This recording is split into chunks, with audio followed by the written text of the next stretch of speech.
चलता गोली। मिले खातिर ये सोना कवन बोलतो बोली, देवा घर में चलता गोली,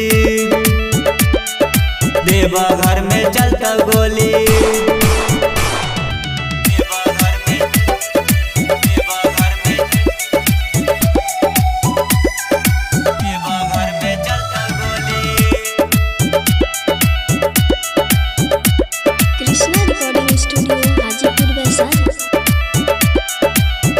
रंगदार वैशाली के कंवरिया,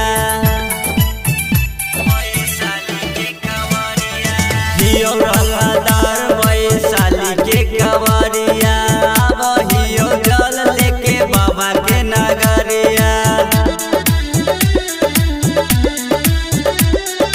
हियो रंगदार वैशाली के कंवरिया, हियो जल लेके बाबा के नगरिया। कोई बोलता तो चलता गोली,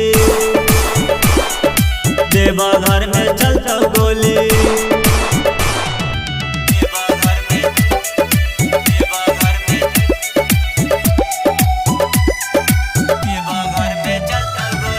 बोला बोला बाबा गरीबनाथ की।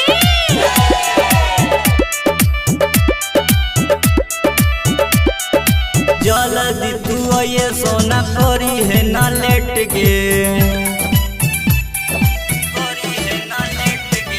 जल्दी तू ये सोना करी है ना लेट के। संजीव मोनू तो करतो तोहर बेट के,